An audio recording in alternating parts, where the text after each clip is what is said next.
right, Erica, thanks so much. We've been talking about how strokes know every age, and we're here this morning with Jackson Cunningham. And Jackson, I want you to start by telling me, how old were you when you had your stroke? I was 8 years old at the time. 8 years old. And how old are you now? I'm 13. Okay, so you've had a couple of years of recovery.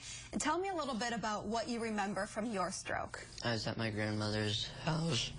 I had a headache and I had a really bad stomach ache, and I collapsed because my left side was gone. Okay.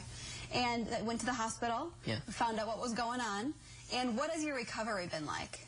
It's been pretty good so far, from being able to walk and run, play soccer. And that wasn't the case right away, though, right? It took a long time for you to be able to do that and to kind of build that back up. Yeah. So what was that like? What was that rehabilitation like?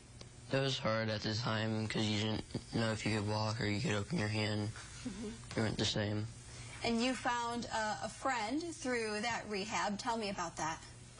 Yeah, I found a friend where I wrote him a letter one day of being good friends and sharing what we've done over the years.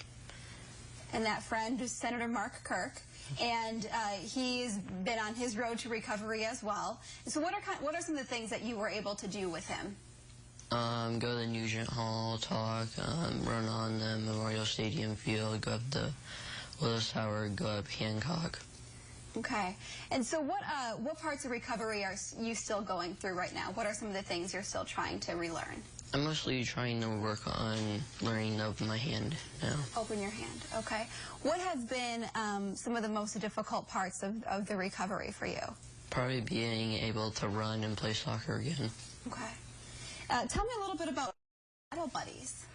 Battle Buddies is a program of where we encourage each other to do things of getting better. And it's stroke survivors kind of pairing up together, right? Yeah. And why do you think that's so important to have a buddy as you're going through some of this? It's important to have something like this because you don't know that you're not alone. And you need that extra little motivation when the recovery gets a little bit difficult? Yeah. What was that like running on Memorial Stadium's field? Felt pretty good to be able to run on the field. Yeah. You got to show up a lot of the football players, too. Yeah. All right. Tell me a little bit just about what you've learned about strokes, since this is something you've gone through. What I've learned about strokes is you cannot give up. You have to keep going. Therapy is worth it in your time. And we've been talking a lot about strokes this morning, and we've talked about how they typically affect older people. But you want people to know that it can happen at any age. Yeah. All right. Anything else you want to mention about your recovery, Jackson? Okay. All right. Thanks so much for joining us this morning on Current. Jackson, we certainly appreciate it.